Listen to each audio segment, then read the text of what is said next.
ಶ್ರೀಲಂಕಾದ ಜನತೆ ಮತ್ತೆ ಸಾಧಿಸಿ ತೋರಿದ್ದಾರೆ.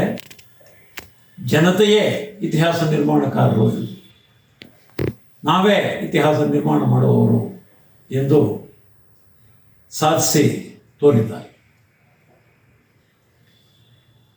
22ರಲ್ಲಿ ಸುಮಾರು ಮಾರ್ಚ್ ಕೊನೆಯಿಂದ ಆರಂಭವಾಗಿ ಜುಲೈವರೆಗೆ ನಡೆದ ಒಂದು ಮಹಾ ಜನಸಂಗ್ರಾಮ. ಆ ಜನಸಂಗ್ರಾಮದ ಫಲ ಈ ಅಧ್ಯಕ್ಷೀಯ ಚುನಾವಣೆಯಲ್ಲಿ ಅನುರಾ ಕುಮಾರ್ ದಿಸನಾಯ್ಕೆ. ಅದರ ಭಾರತೀಯ ಭಾಷಾ ಸ್ವರೂಪವನ್ನು ಹೇಳೋದಾದರೆ ಅನುರಾ ಕುಮಾರ್ ದೇಶನಾಯಕೆ. ಆ ಅನುರಾ ಕುಮಾರ್ ದೇಶನಾಯಕರಾಗಿ ಇಂದು ಅಧ್ಯಕ್ಷೀಯ ಪದವನ್ನು ಅಲಂಕರಿಸಿದ್ದಾರೆ. ಅದಕ್ಕೆ ಈ 22ರ ಮಹಾ ಜನಸಂಗ್ರಾಮದಲ್ಲಿ ಭಾಗವಹಿಸಿದ ಜನತೆ ಮತ್ತು ಅವರ ಉಕ್ಕೇರಿದ ಅತೃಪ್ತಿ ಕಾರಣ. ಅನುರಾ ಕುಮಾರ್ ದಿಸನಾಯಕೆಯ ಆಯ್ಕೆ ಇಡೀ ವಿಶ್ವವನ್ನೇ ದಂಗುಬಡಿಸೋದಕ್ಕೆ ಕಾರಣ, ಅಚ್ಚರಿ ಮೂಡುವುದಕ್ಕೆ ಕಾರಣ, ಹಿಂದಿನ ಚುನಾವಣೆಯಲ್ಲಿ ಅವರು ಕೇವಲ 3.5% ಮಾತ್ರ ಮತಗಳನ್ನು ಗಳಿಸಿದರು. ಈಗ ಈ ಅಧ್ಯಕ್ಷೀಯ ಚುನಾವಣೆಯಲ್ಲಿ ಮೊದಲ ಸುತ್ತಿನ ಮೊದಲ ಪ್ರಾಶಸ್ತ್ಯದ ಮತಗಳನ್ನು 42% ಗಳಿಸಿದ್ದಾರೆ. ಮತ್ತು ಎರಡನೇ ಪ್ರಾಶಸ್ತ್ಯದ ಮತಗಳ ಚುನಾವಣೆಗೂ ಕೂಡ, ಮತ ಎಣಿಕೆಗೂ ಕೂಡ ಮೊದಲ ಬಾರಿಗೆ ಶ್ರೀಲಂಕಾದಲ್ಲಿ ಹೋಗಲಾಯಿತು ಅಂತ ಅನ್ನೋದನ್ನು ಪತ್ರಿಕೆಗಳೆಲ್ಲ ವರದಿ ಮಾಡಿದ್ದಾರೆ. ಈ ಎರಡನೇ ಪ್ರಾಶಸ್ತ್ಯದ ಮತಗಳನ್ನು ಕೂಡ ಸೇರಿಸಿದರೆ ಅವರು 53% ಮತಗಳನ್ನ ಪಡೆದಿದ್ದಾರೆ. ಅದರಿಂದಾಗಿ ಅವರು ಅಧ್ಯಕ್ಷೀಯ ಪದವಿಯ ವಿಜಯಿ ಎಂದು ಶ್ರೀಲಂಕಾದ ಚುನಾವಣಾ ಆಯೋಗ ಘೋಷಿಸಿದೆ.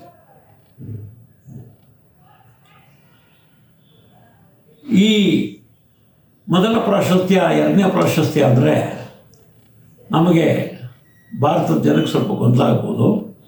ನಂತರ ಅದನ್ನು ವಿವರಿಸ್ತೀನಿ. ಈ ಚುನಾವಣೆಯಲ್ಲಿ 3%ನಿಂದ 53% ಮತಕ್ಕೆ ಜಿಗಿದ ಜಗತ್ತಿನ ಏಕಮಾತ್ರ ಉದಾಹರಣೆ ಇರಬಹುದೇನೋ ಇದು. ಯಾಕೆಂದರೆ ಭಾರತದ ನಮಗಂತೂ 5% ಆ ಕಡೆ ಈ ಕಡೆ ಆದರೆ ಚುನಾವಣೆಯಲ್ಲಿ ಆ ಪಕ್ಷ ಸೋತು ಈ ಪಕ್ಷ ಭಾರಿ ಬಹುಮತದಿಂದ ಗೆದ್ದುಬಿಡ್ತದೆ. ಕೇವಲ 5-6% ಮತಗಳ ವ್ಯತ್ಯಾಸಕ್ಕೆ. ಅತಿ ಹೆಚ್ಚೆಂದರೆ ಕೆಲವು ಚುನಾವಣೆಗಳಲ್ಲಿ ಒಂದು 10%, ಅದು ಇಂದಿರಾ ಗಾಂಧಿಯವರ ಹತ್ಯೆ ಅಂತ ಮಹಾನ್ ಪರಿಣಾಮ ಬೀರದಂಥ ಚುನಾವಣೆಯಲ್ಲಿ ಒಂದು 10-12% ಹೆಚ್ಚಿಗೆ ಆಗಿಬಿಟ್ರೆ ಭಾರಿ ದೊಡ್ಡದು. ಅಂಥ ಸಂದರ್ಭದಲ್ಲಿ 3%ಇಂದ 53%ಗೆ ಜಿಗಿಯೋದು, 43% ಪ್ರಥಮ ಪ್ರಾಶಸ್ತ್ಯದ ಮತಗಳನ್ನು ಗಳಿಸೋದು ಅಂತ ಅನ್ನೋದು ಒಂದು ಭಾರಿ ದೊಡ್ಡ ಅಚ್ಚರಿಯನ್ನು ತರೋದೇ ನಿಜ. ಈ ಸರ್ಕಾರ ಇನ್ನೊಂದು ಭಾರಿ ದೊಡ್ಡ ವೈಶಿಷ್ಟ್ಯ ಅಂತಂದರೆ ಈ ಅಧ್ಯಕ್ಷ ಚುನಾವಣೆಯಲ್ಲಿ ವೈಶಿಷ್ಟ್ಯ ಕೇವಲ 3 ಲೋಕಸಭಾ ಸ್ಥಾನಗಳಿರುವಂಥ ಶ್ರೀಲಂಕಾದ ಲೋಕಸಭೆಯ ಅಥವಾ ಸಂಸತ್ತಿನ ಒಳಗೆ ಕೇವಲ 3 ಸ್ಥಾನ ಗಳಿಸಿರುವಂಥ ಪಕ್ಷ ಇವತ್ತು ಅಧ್ಯಕ್ಷೀಯ ಪದವಿಯನ್ನು ಪಡ್ಕೊಂಡಿದೆ. ಮತ್ತು ಆ 3 ಸ್ಥಾನಗಳಲ್ಲಿ ಒಬ್ಬರನ್ನು ಪ್ರಧಾನಿಯಾಗಿ ಆಯ್ಕೆ ಮಾಡಲಾಗಿದೆ. ಇದು ಪ್ರಜಾತಂತ್ರದ ಮತ್ತೊಂದು ವೈಶಿಷ್ಟ್ಯ. ಕೇವಲ 3 ಸ್ಥಾನ ಇರುವವರು ಸರ್ಕಾರ ಮಾಡುವುದು, ಆ 3ರಲ್ಲಿ ಒಬ್ಬರು ಪ್ರಧಾನಿಯಾಗಿ, ಇನ್ನು ಉಳಿದಿಬ್ಬರು ಮಂತ್ರಿಗಳಾಗುವುದು. ಹೀಗಿದೆ ಅಲ್ಲಿಯ ಪ್ರಜಾಪ್ರಭುತ್ವದ ವೈಶಿಷ್ಟ್ಯ. ಈ ಮಹಾ ಅಚ್ಚರಿ ಅಥವಾ ಮಹಾ ಸಾಧನೆ ಹೇಗೆ ಸಾಧ್ಯ ಆಯಿತು? ಮತ್ತು ಇಂಥದ್ದೊಂದು ಸರ್ಕಾರ ಕೇವಲ 3 ಜನ ಲೋಕಸಭಾ ಸದಸ್ಯರಿಟ್ಟುಕೊಂಡು ಯಾವ ರೀತಿಯಾಗಿ ಈ ಸರ್ಕಾರ ನಡೀಬೋದು? ಮತ್ತು ಒಬ್ಬ ಮಾರ್ಕ್ಸ್ವಾದಿಯಾಗಿದ್ದ ಅನುರ ಕುಮಾರ್ ಮುಂದೆ ಯಾವ ದಾರಿ ತುಳಿಬೋದು? ಮತ್ತು ಶ್ರೀಲಂಕಾ ಭಾರಿ ದೊಡ್ಡ ಮಹಾ ಆರ್ಥಿಕ ಬಿಕ್ಕಟ್ಟಿಗೆ ಸಿಕ್ಕಾಕೊಂಡು ಅದರ ಪರವಾಗಿ ಈ ಜನಚಳವಳಿ ಹೊರಹೊಮ್ಮಿತು. ಆ ಆರ್ಥಿಕ ಬಿಕ್ಕಟ್ಟನ್ನು ಹೇಗೆ ನಿಭಾಯಿಸ್ಬೋದು? ಮತ್ತು ಈ ಆರ್ಥಿಕ ಬಿಕ್ಕಟ್ಟಿಂದ ಹೊರಬರೋದಕ್ಕೆ IMF ಸಾಲವನ್ನು ಶ್ರೀಲಂಕಾ ಸರ್ಕಾರ ಪಡ್ಕೊಂಡಿತ್ತು. ಆ ಒಂದು IMF ಸಾಲ, ಅದರ ಷರತ್ತುಗಳು ಶ್ರೀಲಂಕಾದ ಜನತೆಯ ಮೇಲೆ ಭಾರಿ ದೊಡ್ಡ ಪ್ರಮಾಣದ ಬೆಲೆ ಏರಿಕೆ, ವಿದ್ಯುತ್ ದರ ಏರಿಕೆ, ಸಾರಿಗೆ ದರಗಳ ಏರಿಕೆ, ಹೀಗೆ ಅವರ ಬದುಕನ್ನೇ ಕಂಗೆಡಿಸಿದೆ. ಈ ಪರಿಸ್ಥಿತಿಯಿಂದ, IMFನ ಈ ಷರತ್ತುಗಳಿಂದ ಅನುರ ಕುಮಾರ್ ಮತ್ತು ಅವರ ಸರ್ಕಾರ ಹೇಗೆ ಬರಬಹುದು? ಹೀಗೆ ಹಲವು ಪ್ರಶ್ನೆಗಳು ಇವತ್ತು ವಿಶ್ವದ ವಿವಿಧ ದೇಶಗಳ ರಾಜಕೀಯ ಪ್ರಜ್ಞಾವಂತರನ್ನು ಕಾಡ್ತಾ ಇದೆ. ಶ್ರೀಲಂಕಾದ ಒಳಗಡೆಯ ಪ್ರಜ್ಞಾವಂತ ಜನತೆಯ ಮುಂದೆ ಇರುವಂಥ ದೊಡ್ಡ ಸವಾಲುಗಳು. ಅನುರ ಕುಮಾರ್ ನಾಯಕಿ ಅಥವಾ ದೇಶ ನಾಯಕಿ, ಅವರು ಜನತಾ ವಿಮುಕ್ತಿ ಪೆರ್ಮುನ ಎನ್ನುವ ಅಥವಾ JVP, ಪೀಪಲ್ಸ್ ಲಿಬರೇಷನ್ ಫ್ರಂಟ್ ಎಂದು ಇಂಗ್ಲೀಷ್ನಲ್ಲಿ ಭಾಷಾಂತರಿಸಲಾದ ಪಕ್ಷದ ನಾಯಕರಾಗಿ 87ರಿಂದ ಅಲ್ಲಿ ಆ ಪಕ್ಷದಲ್ಲಿ ಕೆಲಸ ಮಾಡ್ತಾ ಬಂದಿದ್ದಾರೆ. ಮೊದಲು ವಿದ್ಯಾರ್ಥಿ ನಾಯಕರಾಗಿ ಅವರು ಆರಂಭಿಸಿದರು ತಮ್ಮ ಕೆಲಸವನ್ನು, ಮತ್ತು ನಂತರ ಪಕ್ಷದ ನಾಯಕ ಸ್ಥಾನಕ್ಕೆ ಏರಿದರು. ಈ ಜನತಾ ವಿಮುಕ್ತಿ ಪೆರ್ಮುನ ಒಂದು ಕ್ರಾಂತಿಕಾರಿ ಪಕ್ಷ. ಆ ಕ್ರಾಂತಿಕಾರಿ ಪಕ್ಷವಾಗಿ 2 ಬಾರಿ ಸಶಸ್ತ್ರ ಬಂಡಾಯವನ್ನು ಕೈಗೊಂಡಿತ್ತು. ಅದರಲ್ಲಿ 2ನೇ ಬಾರಿ ಕೈಗೊಂಡ ಸಶಸ್ತ್ರ ಬಂಡಾಯ 1987ರ ಸಮಯದ್ದು. ಆ ಸಶಸ್ತ್ರ ಬಂಡಾಯದಲ್ಲಿ ಅನುರ ಕುಮಾರ್ ಭಾಗವಹಿಸಿದರು. ನಂತರ ಆ ಸಶಸ್ತ್ರ ಬಂಡಾಯದಲ್ಲಿ ಭಾರಿ ದೊಡ್ಡ ಪ್ರಮಾಣದಲ್ಲಿ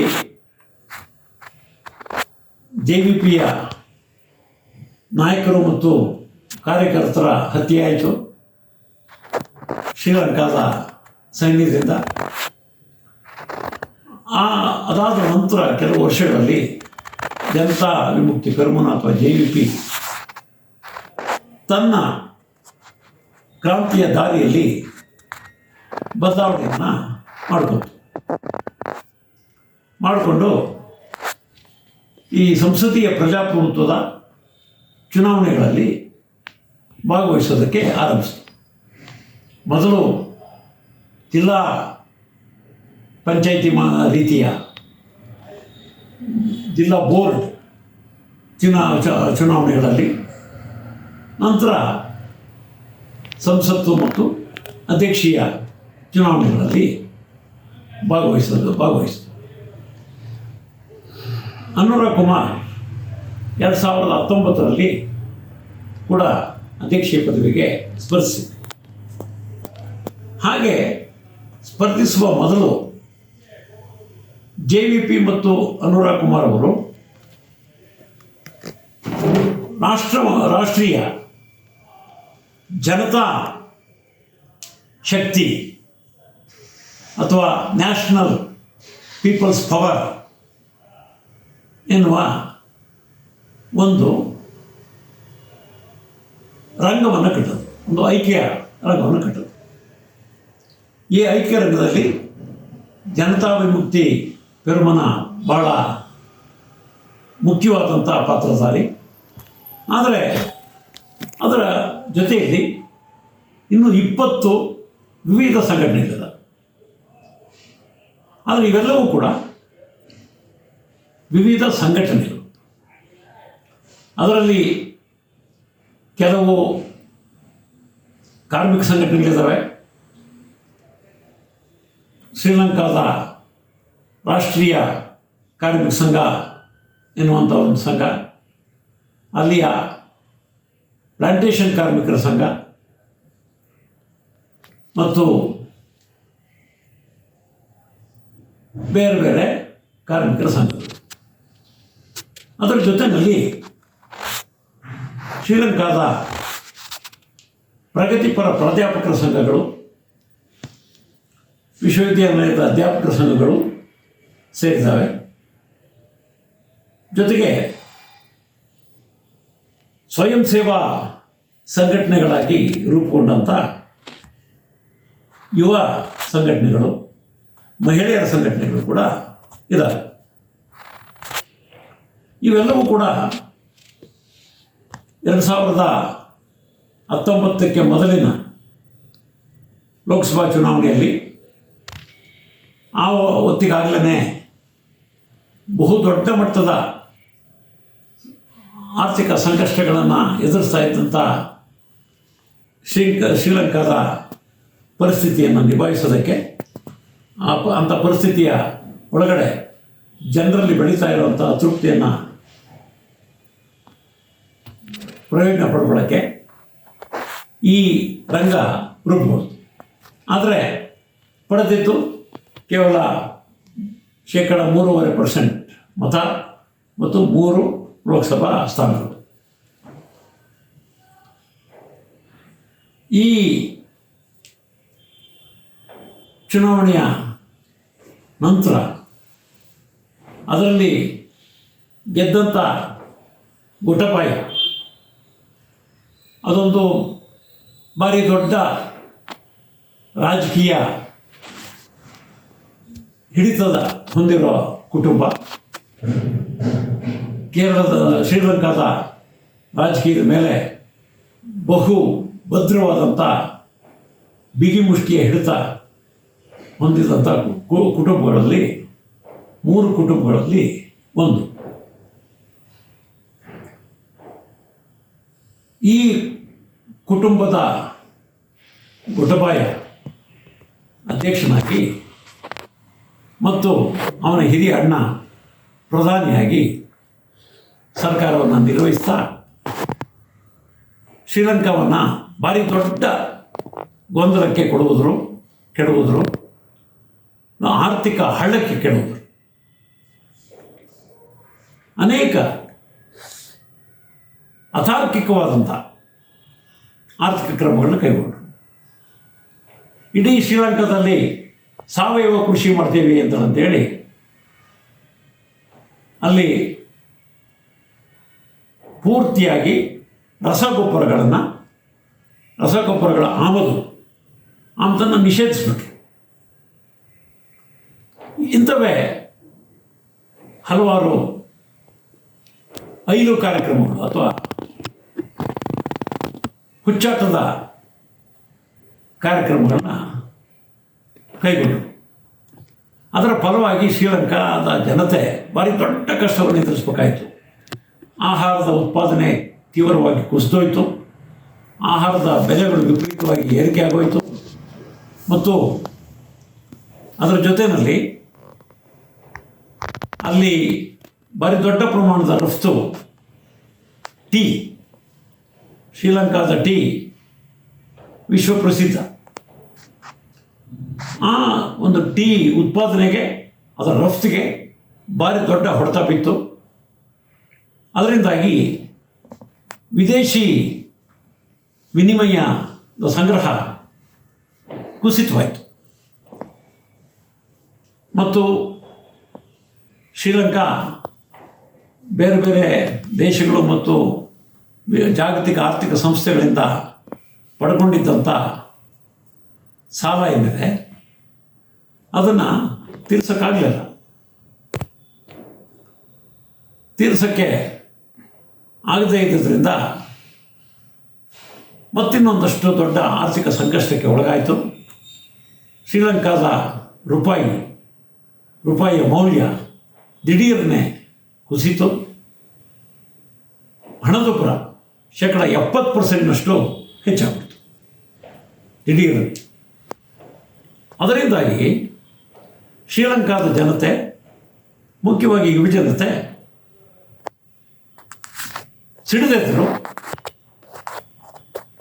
ಮಾರ್ಚ್ 31, 2022 ಆರಂಭಿಸಿ ಶ್ರೀಲಂಕಾದ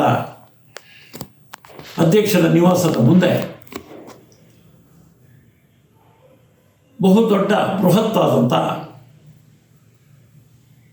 ಹೋರಾಟ ಆರಂಭಿಸಿದರು. ಇಂಥ ಒಂದು ಹೋರಾಟದ ನಡುವೆ ಶ್ರೀಲಂಕಾದ ಅಂದಿನ ಅಧ್ಯಕ್ಷ ತನ್ನ ಅಣ್ಣನಾಗಿದ್ದಂಥ ಮತ್ತೊಬ್ಬ ಕುಟುಂಬ ಅದ ಕುಡಿ ಅವನ ರಾಜೀನಾಮೆಯನ್ನು ಪಡ್ಕೊಂಡ್ರು. ಆದರೂ ಕೂಡ ಜನತೆಯ ಸಂಕಷ್ಟಗಳು ಪರಿಹಾರ ಆಗಲಿಲ್ಲ. ಕೊನೆಗೆ ಆ ಜನ ಶಾಂತಿಯುತವಾಗಿ ನಡೆದಿದ್ದಂಥ ಜನರ ಚಳುವಳಿಯನ್ನು ದಿಕ್ಕುಗಿಡಿಸೋದಕ್ಕೆ, ಅವ್ರನ್ನ ಓಡಿಸೋದಕ್ಕೆ ಗೂಂಡಾಗಳ ಪಡೆಯನ್ನು ಅವ್ರ ನಡುವೆ ಬಿಟ್ಟು ದೊಡ್ಡ ಹಿಂಸಾಚಾರ ಮಾಡಲಾಯಿತು. ಅದನ್ನೇ ನೆಪವಾಗಿಟ್ಕೊಂಡು ಸೈನ್ಯ, ಪೊಲೀಸು ಜನರ ಮೇಲೆ ದಾಳಿ ಮಾಡಿದ್ರು. ಜನ ಅದರಿಂದ ಹೆದರಿ ದಿಕ್ಕಾಪಾಲಾಗಿ ಓಡೋಗೋದಕ್ಕೆ ಬದಲಾಗಿ ಮಲತು ನಿಂತರು, ಎದುರಿಸಿ ನಿಂತರು. ಮತ್ತು ಈ ಒಂದು ಸರ್ಕಾರದ ಹಿಂಸಾಚಾರಕ್ಕೆ ಎದುರಾಗಿ ಅವರು ಅಧ್ಯಕ್ಷನ ಅರಮನೆಗೆ ನುಗ್ಗಿ ಅಲ್ಲಿಯ ಪೀಠೋಪಕರಣಗಳನ್ನು, ವಸ್ತುಗಳನ್ನು ಚೆಲ್ಲಾಡಿ ಅಲ್ಲಿ ಶೇಖರವಾಗಿದ್ದಂಥ ಆಹಾರದ ಸಾಮಗ್ರಿಗಳು, ಶ್ರೀಲಂಕಾದ ಸಾಮಾನ್ಯ ಜನತೆಗೆ ಅಲಭ್ಯವಾಗಿದ್ದಂಥ ಆಹಾರದ ಸಾಮಗ್ರಿಗಳನ್ನೆಲ್ಲ ಹೊತ್ತೊಯ್ದರು. ಈ ದೃಶ್ಯಗಳು ಇಡೀ ಪ್ರಪಂಚದ ಜನರ ಕಣ್ಣು ಮುಂದೆ ಟಿವಿಗಳ ಮೂಲಕ ಬಿತ್ತರಿಸಲ್ಪಟ್ಟು ಇಂಥದ್ದೊಂದು ದೊಡ್ಡ ಹೋರಾಟ. ಆ ಹೋರಾಟದಲ್ಲಿ ಅನುರಾಗ್ ಕುಮಾರ್ ಕೂಡ ತಮ್ಮ ಈ NPP ನ್ಯಾಷನಲ್ ಪೀಪಲ್ಸ್ ಪವರ್ ಎನ್ನುವ ಸಂಘಟನೆಯ ಮೂಲಕ ಮತ್ತು ಅದರ ಅಂಗಸಂಸ್ಥೆಗಳ ಮೂಲಕ ಮತ್ತು JVPಯ ಮೂಲಕ ಸ್ವತಂತ್ರವಾಗಿ ಚಳವಳಿಯಲ್ಲಿ ಪಾಲ್ಗೊಂಡರು. ಹೀಗೆ ಆ ಚಳವಳಿಗಳಿಗೆ ಬೆಂಬಲಿಸಿದ ಮತ್ತು ಆ ಜನರ ಸಮಸ್ಯೆಗಳೇನಿದೆ ಆ ಸಮಸ್ಯೆಗಳನ್ನು ಎತ್ತಿದ ಏಕಮಾತ್ರ ರಾಜಕೀಯ ಪಕ್ಷ ಮತ್ತು ರಾಜಕೀಯ ಸಂಘಟನೆಯಾಗಿ NPP ಹೊರಹೊಮ್ಮಿತು. ಆ ನಂತರ ಅದರ ಅಧ್ಯಕ್ಷನ ಓಡಿಸಲಾಗಿತ್ತು. ದೇಶ ಬಿಟ್ಟು ಓಡೋಗುವಂಥ ಪರಿಸ್ಥಿತಿ. ಮತ್ತು ಹಂಗಾಮಿ ಅಧ್ಯಕ್ಷರೊಬ್ಬರನ್ನು ನೇಮಕ ಮಾಡಿಕೊಂಡು ಅಲ್ಲಿ ಅಧಿಕಾರ ನಡೆಯಿತು. IMF ಅವರಿಗೆ ಷರತ್ತುಗಳನ್ನು ವಿಧಿಸಿ ಸಾಲ ಕೊಡ್ತು. ಆ ವಿದೇಶಿ ಸಾಲಗಳ ಕಂತುಗಳನ್ನ ಪೂರೈಸೋದಕ್ಕೆ, ಅದು ಡಿಫಾಲ್ಟ್ ಆಗದಂಗೆ ತಡೆಯೋದಕ್ಕೆ. ಆದರೆ ಆ ಷರತ್ತುಗಳು ವಿಪರೀತವಾಗಿ ಕಷ್ಟಕರವಾಗಿದ್ದರಿಂದ ಜನರ ಸಂಕಷ್ಟ ಪರಿಹಾರ ಆಗಲಿಲ್ಲ. ಜನರ ಸಿಟ್ಟು ಕುದೀತಾ ಇತ್ತು. ಅಂಥ ಸಂದರ್ಭದಲ್ಲಿ ಈ ಚುನಾವಣೆ ಮೊನ್ನೆ ನಡೀತು. ಆ ಚುನಾವಣೆಯಲ್ಲಿ ಆ ಚಳವಳಿಯಲ್ಲಿ ಭಾಗವಹಿಸಿದಂಥ ಆ ಲಕ್ಷಾಂತರ ಜನ ಮತ್ತು ಆ ಚಳವಳಿಯ ಜೊತೆಗೆ ತಮ್ಮದೇ ಆದಂಥ ಸ್ವತಂತ್ರ ಚಳವಳಿಯನ್ನು ನೇತೃತ್ವ ವಹಿಸಿ ನಡೆಸ್ತಾ ಇದ್ದಂಥ ಅನುರಾಗ್ ಕುಮಾರ್ ದಿಸನಾಯ್ಕೆ ಮತ್ತು ಅವರ NPP ಅವರಿಗೆ ಒಲಿದು ಈ ಚುನಾವಣೆಯಲ್ಲಿ ದೊಡ್ಡ ಪ್ರಮಾಣದ ಮತ ನೀಡಿ ಅವರನ್ನು ಗೆಲ್ಲಿಸಿದರು. ಇಲ್ಲಿಯವರೆಗೆ ಶ್ರೀಲಂಕಾವನ್ನು ಆಳ್ಕೊಂಡು ಬಂದಂಥ ರಾಜಕೀಯ ವಂಶಗಳು, ಅವುಗಳ ನೇತೃತ್ವದ ಎಲ್ಲ ಪಕ್ಷಗಳನ್ನು ಕೂಡ ಮೂಲೆಗೆ ತಳ್ಳಿಬಿಟ್ರು. ಮೊನ್ನೆವರೆಗೆ ಅದರ ಅಧ್ಯಕ್ಷನಾಗಿದ್ದಂಥವನು ಗಳಿಸಿದಂಥ ಮತ ಕೇವಲ 17%. ಇದು ಶ್ರೀಲಂಕಾದ ಜನರ ಸಿಟ್ಟಿನ ಪರಾಕಾಷ್ಠೆಯ ಒಂದು ಸಂಕೇತ. ಈಗ ಅನುರಾಗ್ ಕುಮಾರ್ ದಿಸನಾಯ್ಕೆ ಅಥವಾ ದೇಶ ನಾಯಕರಾಗಿದ್ದಾರೆ. ಅವರು ಲೋಕಸಭೆ ಒಳಗಡೆ ಇರುವಂಥ ಈ ಅತಂತ್ರದ ಪರಿಸ್ಥಿತಿ, ಕೇವಲ 3 ಸ್ಥಾನಗಳು ಮಾತ್ರ ಇರುವಂಥ ಪರಿಸ್ಥಿತಿ, ಅದನ್ನು ನಿವಾರಿಸ್ಕೊಳ್ಳೋಕ್ಕೆ ಚುನಾವಣೆಗೆ ಮೊದಲನೇ ಅವರು ಹೇಳ್ತಾ ಬಂದಿದ್ದರು, ನಮ್ಮ ಪಕ್ಷ ಅಧಿಕಾರಕ್ಕೆ ಆ ಅಧ್ಯಕ್ಷ ಪದವಿಯ ಗೆದ್ದರೆ ಈ ಸಂಸತ್ತನ್ನು ಕೂಡಲೇ ವಿಸರ್ಜಿಸ್ತೀವಿ ಮತ್ತು ಜನರ ಮನಸ್ಥಿತಿ ಇವತ್ತೇನಿದೆ ಆ ಜನರ ಬದಲಾದ ಮನಸ್ಥಿತಿಗೆ ಅನುಗುಣವಾದಂಥ ಹೊಸ ಸಂಸತ್ತು ಬರೋದಕ್ಕೆ ಅವಕಾಶ ಮಾಡಿಕೊಡ್ತೀವಿ ಅಂತ ಹೇಳಿದರು. ಅದಕ್ಕೆ ಅನುಗುಣವಾಗಿ ಈಗಾಗಲೇ ಲೋಕಸಭೆಯನ್ನು ವಿಸರ್ಜಿಸಿದ್ದಾರೆ. ಇವತ್ತು ವಿಸರ್ಜಿಸಿ ನವೆಂಬರ್ 14ಕ್ಕೆ ಕೇವಲ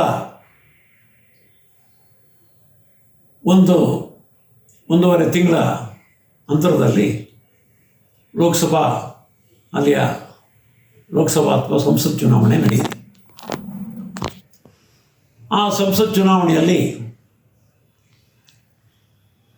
ಯಾವ ಪಕ್ಷಗಳು, ಅದರಲ್ಲಿ ಭಾಳ ಮುಖ್ಯವಾಗಿ NPP ಸಂಘಟನೆ ಎಷ್ಟು ಸ್ಥಾನಗಳನ್ನು ಗೆಲ್ಲಬಹುದು ಮತ್ತು ಆ NPP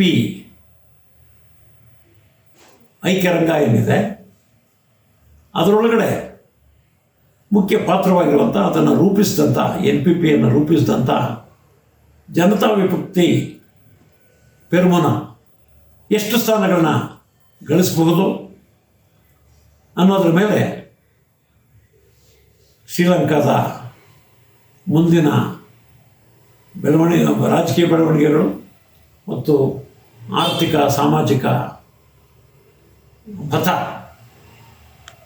ನಿರ್ಣಯವಾಗಲಿದೆ. ಯಾಕೆಂದರೆ ಈ NPP ಇದೆಯಲ್ಲ, ಅದು ಈ ಕಡೆ ಕ್ರಾಂತಿಕಾರಿ ಸಶಸ್ತ್ರ ದಂಗೆಗಳನ್ನು ಹೂಡಿ ಆ ಮಾರ್ಗವನ್ನು ತೊರೆದು ಸಂಸದೀಯ ಮಾರ್ಗವನ್ನು ಹಿಡಿದಂಥ ಕ್ರಾಂತಿಕಾರಿ ಪಕ್ಷ JVPನೂ ಇದೆ. ಮತ್ತು ಅದೇ ರೀತಿ ಅನೇಕ ಪ್ರಗತಿಪರ ಎನ್ನಬಹುದಾದಂಥ ಉದಾರವಾದಿ ಮನಸ್ಥಿತಿಯ ಹಲವಾರು ಸಂಘಟನೆಗಳಿವೆ. ಸಮಾಜವಾದಕ್ಕೆ ಬದ್ಧರಲ್ಲದ, ಆದರೆ ಶ್ರೀಲಂಕಾದ ಜನತೆಯ ಸಂಕಷ್ಟವನ್ನು ಪರಿಹರಿಸಬೇಕು ಅನ್ನುವಂಥ ಒಂದು ಸದಭಿಪ್ರಾಯದ ಅನೇಕ ಬೌದ್ಧಿಕ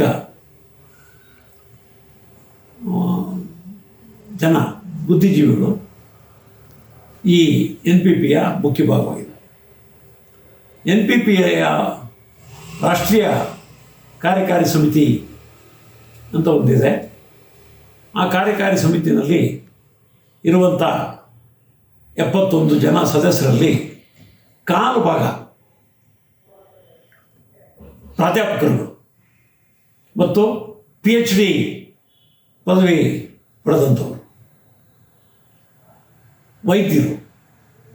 ಈ ರೀತಿ ಅದರ ಈ ಪ್ರಗತಿಪರ ಬುದ್ಧಿಜೀವಿಗಳ ಬಹುದೊಡ್ಡ ಪ್ರಾಧಾನ್ಯತೆ ಇದೆ. ಈಗ ಪ್ರಧಾನಿಯಾಗಿ ನೇಮಿಸಲ್ಪಟ್ಟವರು ಕೂಡ ಒಬ್ಬ ಪ್ರಾಧ್ಯಾಪಕಿ, ಮಾನವಶಾಸ್ತ್ರ ಮತ್ತು ಸಮಾಜಶಾಸ್ತ್ರದ ಪ್ರಾಧ್ಯಾಪಕಿ. ಶಿಕ್ಷಣದ ಹಕ್ಕುಗಳಿಗಾಗಿ ಶಿಕ್ಷಣದಲ್ಲಿ ಸರ್ಕಾರದ ಪಾತ್ರ ಹೆಚ್ಚಾಗಬೇಕು, ಸರ್ಕಾರ ಹೆಚ್ಚು ಬಜೆಟ್ ಮೀಸಲಿಡಬೇಕು ಅಂಥೇಳಿ ಹೋರಾಟ ಮಾಡ್ತಾಯಿದ್ದವರು. ಇವರುಗಳೆಲ್ಲರೂ ಕೂಡ ಈ ಚುನಾವಣೆಯ ಸಂದರ್ಭದಲ್ಲಿ ಜನತೆಯ ಮುಂದಿಟ್ಟ ಕಾರ್ಯಕ್ರಮ ಏನು? ಬಹಳ ಮುಖ್ಯವಾಗಿ ಅನುರಾಗ್ ಕುಮಾರ್ ಮತ್ತು ಇನ್ನುಳಿದೆಲ್ಲ ನಾಯಕರು ಈ ಶ್ರೀಲಂಕಾವನ್ನು ಇಲ್ಲಿಯವರೆಗೆ ಆಳ್ಕೊಂಡು ಬಂದಂಥ ಸ್ವತಂತ್ರ ನಂತರ 1948ರಲ್ಲಿ ಅವರು ಸ್ವತಂತ್ರವನ್ನು ಪಡೆದರು. ಅಂದಿನಿಂದ ಹಿಡಿದು ಇಲ್ಲಿವರೆಗೆ ಆಳ್ಕೊಂಡು ಬಂದಂಥ ರಾಜಕೀಯ ವಂಶಗಳು ಅವರ ದೊಡ್ಡ ಪ್ರಮಾಣದ ಭ್ರಷ್ಟಾಚಾರ, ಅದಕ್ಷತೆ, ಅಪ್ರಾಮಾಣಿಕತೆ ಇವುಗಳನ್ನೇ ಮುಂದಿಟ್ಟು ಭ್ರಷ್ಟಾಚಾರವನ್ನು ಪೂರ್ತಿಯಾಗಿ ತೊಲಗಿಸ್ತೀವಿ, ಭಾರಿ ದೊಡ್ಡ ಪ್ರಮಾಣದ ಬದಲಾವಣೆಯನ್ನು ತರ್ತೀವಿ ಆಡಳಿತದಲ್ಲಿ ಅನ್ನೋದನ್ನು ಪ್ರಧಾನವಾಗಿ ಬಿಂಬಿಸ್ತಾ ಇದ್ದರು.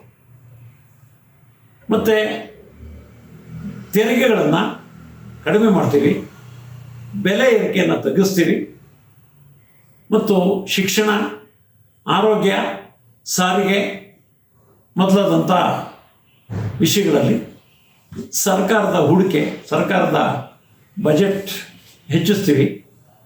ಅದರ ಮೂಲಕವಾಗಿ ಸರ್ಕಾರದ ಶಾಲೆಗಳು, ಕಾಲೇಜುಗಳು, ವಿವಿಗಳು ಮತ್ತು ಆಸ್ಪತ್ರೆಗಳು ಬಲಯುತವಾಗಿ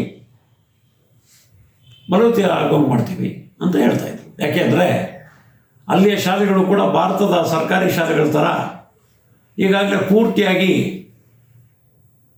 ಹೆಸರು ಕೆಟ್ಟೋಗ್ಬಿಟ್ಟಿದೆ.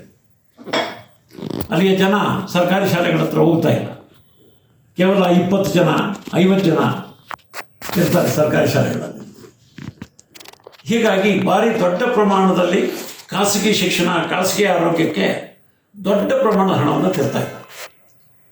ಇಂಥ ಸಂದರ್ಭದಲ್ಲಿ ಇವನ್ನೆಲ್ಲ ಬಲಪಡಿಸ್ತೀವಿ ಅಂತ ಹೇಳಿದ್ದಾರೆ. ಮತ್ತು ಅದಕ್ಕಾಗಿ IMFನ ಷರತ್ತುಗಳೇನಿದ್ದಾವೆ ಆ ಷರತ್ತುಗಳ ಅಡಿಯಲ್ಲಿ ಕೆಲಸ ಮಾಡೋಕ್ಕಾಗಲ್ಲ. ಅದರಿಂದಾಗಿ IMF ಜೊತೆಯಲ್ಲಿ ನಾವು ಮಾತುಕತೆಗಳು ನಡೆಸಿ ಒಪ್ಪಂದ ಮಾಡಿಕೊಳ್ತೀವಿ. ಅವರು ಹೇರಿರುವಂಥ ಷರತ್ತುಗಳನ್ನ ಸಡಿಸೋದಕ್ಕೆ ಪ್ರಯತ್ನ ಪಡ್ತೀವಿ ಅಂತ. ಆದರೆ IMF ಒಪ್ಪಂದವನ್ನು ಧಿಕ್ಕರಿಸ್ತೀವಿ, ಅದರ ಈ ಸಾಲ ಏನಿದೆ ಸಾಲದ ಮರುಪಾವತಿ ನಿಲ್ಲಿಸ್ತೀವಿ ಅನ್ನುವಂಥ ಹಿಂದಿನ ಕ್ರಾಂತಿಕಾರಿ ಮಾತುಗಳನ್ನ ಅವರಿಗೆ ಆಡ್ತಾ ಇಲ್ಲ.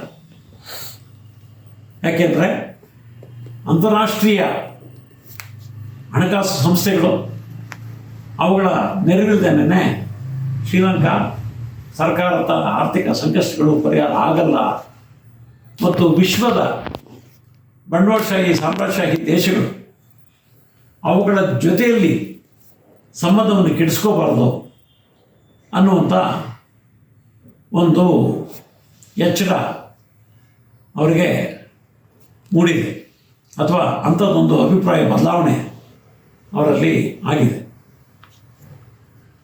ಈ ನೀತಿಗಳನ್ನ ಅವರು ಮಂಡಿಸಿರೋದ್ರಿಂದ ಅನೇಕ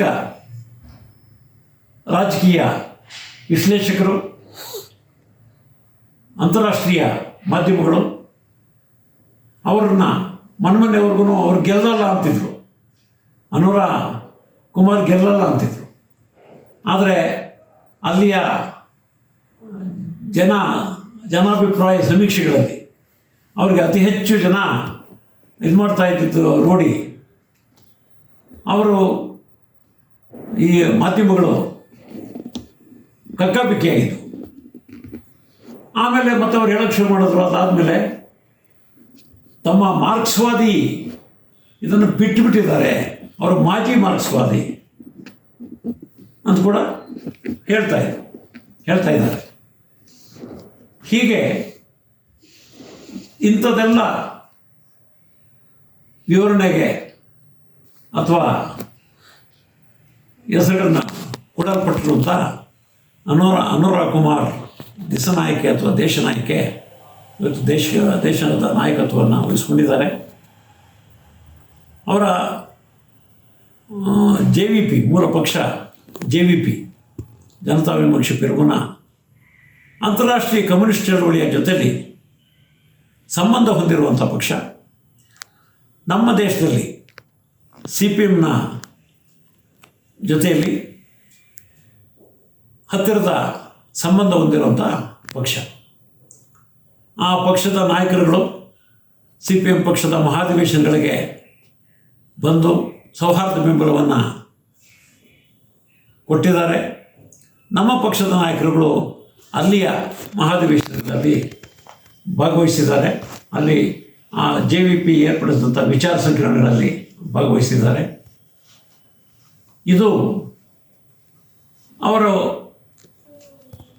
ಈ ಕಮ್ಯುನಿಸ್ಟ್ ವಿಚಾರಧಾರೆ ಅದನ್ನು ಮುಂದಿನ ಈ ಸರ್ಕಾರ ಎಷ್ಟರ ಮಟ್ಟಿಗೆ ಕಾರ್ಯಗತಗೊಳಿಸಲಿಕ್ಕೆ ಸಾಧ್ಯ ಆಗತ್ತೆ ಅನ್ನುವಂಥದ್ದು ಬಹಳ ಕ್ಲಿಷ್ಟಕರವಾದಂಥ ವಿಷಯ. ನೇಪಾಳದಲ್ಲಿ ಮಾವೋಯಿಸ್ಟ್ ಆಗಿದ್ದಂಥವರು ಬದಲಾಗಿ ಚುನಾವಣೆಯಲ್ಲಿ ಭಾಗವಹಿಸಿ ಅಲ್ಲಿಯ ಪ್ರಧಾನಿಯಾದರೂ ಕೂಡ ಭಾಳಷ್ಟು ಅವರನ್ನು ಘೋಷಿಸ್ತಾ ಇದ್ದಂಥ ನೀತಿಗಳನ್ನ ಜಾರಿಗೆ ತರೋದಕ್ಕೆ ಸಾಧ್ಯ ಆಗಲಿಲ್ಲ. ಹಾಗೆಯೇ ದಕ್ಷಿಣ ಆಫ್ರಿಕಾದಲ್ಲಿ ಅಲ್ಲಿ ಅಪಾರ್ಥೈಡ್ ನೀತಿ ನಿವಾರಣೆ ಆದಮೇಲೆ, ನಿರ್ಮೂಲ ಆದಮೇಲೆ ಅಧಿಕಾರಕ್ಕೆ ಬಂದಂಥ ಮಂಡೇಲಾ ಅವರು ಅಲ್ಲಿಂದ ಹಿಡಿದು ಇಲ್ಲಿಯವರೆಗೆ ಅಲ್ಲಿಯ ಸರ್ಕಾರದಲ್ಲಿ ಅಲ್ಲಿಯ ಕಮ್ಯುನಿಸ್ಟ್ ಪಕ್ಷ ಮತ್ತು ಅಲ್ಲಿಯ ಕಾರ್ಮಿಕ ಮಹಾಸಂಘಟನೆ ಭಾಗವಹಿಸ್ತಾ ಇದೆ. ಆದರೆ ಭಾಳಷ್ಟು ಆರ್ಥಿಕ ನೀತಿಗಳನ್ನ ಅಲ್ಲಿ ಬದಲಾವಣೆಯನ್ನು ತರೋಕ್ಕಾಗಿಲ್ಲ. ಹೀಗಾಗಿ ಶ್ರೀಲಂಕಾದ ಮುಂದಿನ ಇದು ಏನಾಗಬಹುದು, ದಾರಿ ಏನಾಗಬಹುದು ಅನ್ನೋದ್ರ ಬಗ್ಗೆ ಪ್ರಶ್ನೆಗಳು ಮಾತ್ರ ಅಲ್ಲ, ಅದೊಂದು ಭಾರಿ ದೊಡ್ಡ ಸವಾಲು ಅನುರಾಗ್ ಕುಮಾರ್ ದಿಸನಾಯಕೆಗೆ ವೈಯಕ್ತಿಕವಾಗಿ ಮತ್ತು JVP ಪಕ್ಷಕ್ಕೆ ಇಡೀ ಪಕ್ಷವಾಗಿ ಒಂದು ಸವಾಲು, ಆ ಸವಾಲು ಎದುರಾಗಿದೆ. ಅದನ್ನು ಯಾವ ರೀತಿಯಲ್ಲಿ ನಿವಾರಿಸ್ಕೊತಾರೆ ಅಂತ ನೋಡಬೇಕಾಗಿದೆ. ಜೊತೆಯಲ್ಲಿ ಈ ಜನತಾ ವಿಮುಕ್ತಿ ಪೆರಮುನ, ಅದರಲ್ಲಿ ಭಾಳ ಮುಖ್ಯವಾಗಿ ಅನುರಾಗ್ ಕುಮಾರ್ ಕೂಡ ಅಲ್ಲಿ ತಮಿಳು ಅಲ್ಪಸಂಖ್ಯಾತರ ಮತವನ್ನು ಮತ್ತು ಮುಸ್ಲಿಂ ಅಲ್ಪಸಂಖ್ಯಾತರ ಮತವನ್ನು ಹೆಚ್ಚು ಗಳಿಸಿಕೊಂಡಿಲ್ಲ. ತಮಿಳರು ಹೆಚ್ಚು ವಾಸ ಮಾಡುವಂಥ ಉತ್ತರ ಮತ್ತು ಪೂರ್ವ ಪ್ರದೇಶಗಳಲ್ಲಿ, ಶ್ರೀಲಂಕಾದ ಉತ್ತರ ಮತ್ತು ಪೂರ್ವ ಪ್ರದೇಶಗಳಲ್ಲಿ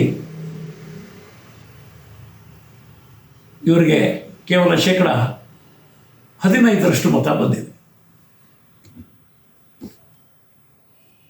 ಯಾಕೆ ಅಂದರೆ JVP ಮುಖ್ಯವಾಗಿ LTTE ಅಲ್ಲಿ ಲಿಬರೇಷನ್ ಟೈಗರ್ಸ್ ಆಫ್ ತಮಿಳೀರಂ ಅಥವಾ ತಮಿಳರದೇ ಆದಂಥ ಒಂದು ಪ್ರತ್ಯೇಕ ದೇಶ ಮಾಡಬೇಕು ಅಂತೇಳಿ ದೊಡ್ಡ ಭಯೋತ್ಪಾದಕ ಸಂಘರ್ಷವನ್ನು ನಡೆಸಿದಂಥ LTTE ವಿರುದ್ಧವಾಗಿದ್ದರು. ಮತ್ತು ಅದರ ವಿರುದ್ಧವಾಗಿ ಅವರು ಅಲ್ಲಿ ಆ ಒಂದು ಭಯೋತ್ಪಾದನೆಯ ಸಂದರ್ಭದಲ್ಲಿ ಭಾರತ ಮತ್ತು ಶ್ರೀಲಂಕಾದ ನಡುವೆ ಒಂದು ಪೀಸ್ ಕೀಪಿಂಗ್ ಫೋರ್ಸ್, ಭಾರತದ ಸೈನ್ಯ ಅಲ್ಲಿ ಹೋಗಿ ಶಾಂತಿಯನ್ನು ನೆಲೆಸೋದಕ್ಕೆ ಇದು ಮಾಡಬೇಕು ಅನ್ನೋಂಥ ಒಂದು ಒಪ್ಪಂದ ರಾಜೀವ್ ಗಾಂಧಿ ಸರ್ಕಾರ ಇದ್ದಾಗ ಮಾಡಿಕೊಂಡಿದ್ದು. ಆ ಒಪ್ಪಂದದ ವಿರುದ್ಧವಾಗಿತ್ತು. ಇದೇ ಒಪ್ಪಂದವೇ ರಾಜೀವ್ ಗಾಂಧಿ ಅವ್ರನ್ನ ಆಹುತಿ ತಗೊಂಡಿದ್ದು.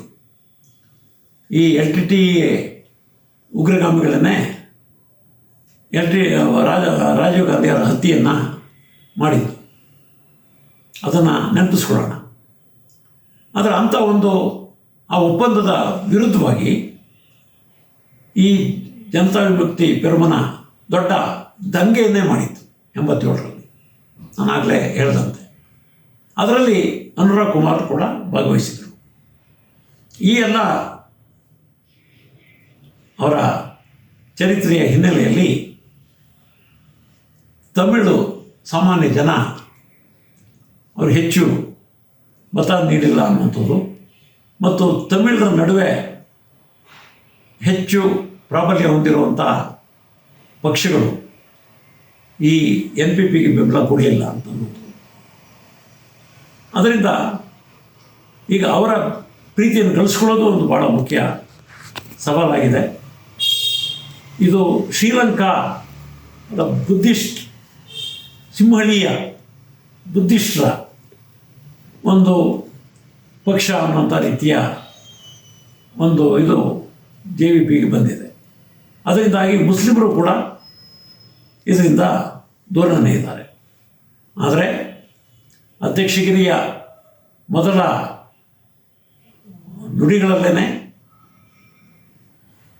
ಅನುರಾಗ್ ಕುಮಾರ್ ಬೌದ್ಧ ಸನ್ಯಾಸಿಗಳ ಜೊತೆಯಲ್ಲಿ ಕ್ರಿಶ್ಚಿಯನ್, ಮುಸ್ಲಿಂ ಧಾರ್ಮಿಕ ಗುರುಗಳನ್ನು ಕೂಡ ಆಹ್ವಾನಿಸಿದರು ಮತ್ತು ಸಿಂಹಳೀಯ ಮತ್ತು ತಮಿಳು ಜನತೆ ಮತ್ತು ಬೌದ್ಧ, ಕ್ರಿಶ್ಚಿಯನ್, ಮುಸ್ಲಿಂ ಎಲ್ಲ ಧರ್ಮಗಳ ಜೊತೆಯನ್ನು ಕೂಡ ಒಗ್ಗೂಡಿಸ್ಕೊಂಡು ಇಡೀ ಜನತೆಯ ಐಕ್ಯತೆಯನ್ನು ರೂಪಿಸ್ತೀವಿ ಅಂತೇಳಿ ಹೇಳಿದ್ದಾರೆ. ಮತ್ತು ಅದರ ಜೊತೆಯಲ್ಲಿ ಅವರು ಎಚ್ಚರದ ಮಾತುಗಳನ್ನು ಹೇಳಿದ್ದಾರೆ. ನಾನು ಒಬ್ಬ ಮಂತ್ರವಾದಿ ಅಲ್ಲ, ಮೆಜಿಷಿಯನ್ ಅಲ್ಲ, ಒಬ್ಬ ಇವತ್ತಿನ ಶ್ರೀಲಂಕಾದ ಸಮಸ್ಯೆಗಳಿಗೆ ಕೇವಲ ಒಬ್ಬ ವ್ಯಕ್ತಿ ಉತ್ತರ ಕೊಡೋಕ್ಕಾಗಲ್ಲ, ಒಂದು ಪಕ್ಷ ಕೂಡ ಉತ್ತರ ಕೊಡೋಕ್ಕೆ ಆಗಲ್ಲ, ಒಂದು ಸರ್ಕಾರ ಉತ್ತರ ಕೊಡೋಕ್ಕಾಗಲ್ಲ, ಒಂದು ಪಕ್ಷ ಉತ್ತರ ಕೊಡೋಕ್ಕಾಗಲ್ಲ. ಇಡೀ ಶ್ರೀಲಂಕಾದ ಒಟ್ಟಾರೆ ಜನತೆ ಒಟ್ಟಾಗಿ ಈ ಸವಾಲನ್ನು ಎದುರಿಸಿ ಉತ್ತರ ಕಂಡುಕೋಬೇಕಾಗಿದೆ ಅಂತ ಹೇಳಿದ್ದಾರೆ. ಆದರೆ IMF, ವಿಶ್ವ ಬ್ಯಾಂಕ್ ಮೊದಲಾದಂಥ ಸಂಸ್ಥೆಗಳು ಆಫ್ರಿಕಾದಲ್ಲಿ, ಪಾಕಿಸ್ತಾನದಲ್ಲಿ, ನಮ್ಮ ನೆರೆಯ ಪಾಕಿಸ್ತಾನದಲ್ಲಿ ಯಾವ ರೀತಿಯಾಗಿ ಅತ್ಯಂತ ಕಟುಕ ಷರತ್ತುಗಳನ್ನು ಹೇರಿದ್ದಾರೆ. ಹೊಸದಾಗಿ ಈ ಷರತ್ತುಗಳ ವಿರುದ್ಧ ನಾವು ನಿಲ್ತೀವಿ ಮತ್ತು ಮುಂದಿನ ಸರ್ಕಾರಗಳನ್ನ ನಾವು ಆಯ್ಕೆಯಾದರೆ ಈ ಷರತ್ತುಗಳನ್ನ ಧಿಕ್ಕರಿಸಿ ನಾವು ಸರ್ಕಾರ ಮಾಡ್ತೀವಿ ಅಂತ ಆಯ್ಕೆಯಾದಂಥ ಅನೇಕ ದೇಶಗಳ ಸರ್ಕಾರಗಳನ್ನು ಭಾರಿ ಸಂಕಟಕ್ಕೆ ಈಡು ಮಾಡಿ ಮತ್ತೆ ಷರತ್ತುಗಳನ್ನ ಒಪ್ಕೊಳ್ಳೋಂಗೆ ಹೇರಿದೆ ಅಂಥ ಕಟುಕ ನೀತಿಗಳನ್ನು ಜನತೆಯ ಅಭಿಪ್ರಾಯಕ್ಕೆ ಮತ್ತು ಚುನಾವಣೆಗಳಲ್ಲಿ ವ್ಯಕ್ತವಾದಂಥ ಜನಾಭಿಪ್ರಾಯಕ್ಕೆ ಯಾವುದೇ ರೀತಿ ಮೂರ್ಖಾಸಿನ ಬೆಲೆ ಕೊಡದಂಥ ರೀತಿಯಲ್ಲಿ ಈ ಸಂಸ್ಥೆಗಳು ವರ್ತಿಸ್ತಾ ಇದ್ದಾವೆ. ಅಂಥ ಸಂದರ್ಭದಲ್ಲಿ ಮುಂದೆ ಈ ಸವಾಲುಗಳನ್ನು ಅಲ್ಲಿಯ ಜನತೆಯ ಬೆಂಬಲದೊಂದಿಗೆ ಈ ಮೊದಲ ಬಾರಿಗೆ ಅಲ್ಲಿ ಎಲ್ಲ ಬಂಡವಾಳಶಾಹಿ ಪಕ್ಷಗಳನ್ನು ಧಿಕ್ಕರಿಸಿ ಅಧಿಕಾರಕ್ಕೆ ಬಂದಂಥ ಎಡಪಂಥೀಯ ಮೈತ್ರಿ ಮತ್ತು ಅದರೊಳಗಡೆ ಇರುವಂಥ ಜನತಾ ವಿಮುಕ್ತಿ ಬೆಂಬಲ ಯಾವ ರೀತಿ ಈ ಸವಾಲುಗಳನ್ನು ಎದುರಿಸ್ತದೆ ಅಂತ ನಾವೆಲ್ಲರೂ ಕೂಡ ಕಾದು ನೋಡಬೇಕಾಗಿದೆ. ಮತ್ತು ಅವರು ಯಶಸ್ವಿಯಾಗಲಿ, ಈ ಒಂದು ಮಹಾ ಪ್ರಯತ್ನದಲ್ಲಿ ಯಶಸ್ವಿಯಾಗಲಿ ಅಂತ ಹಾರೈಸೋಣ.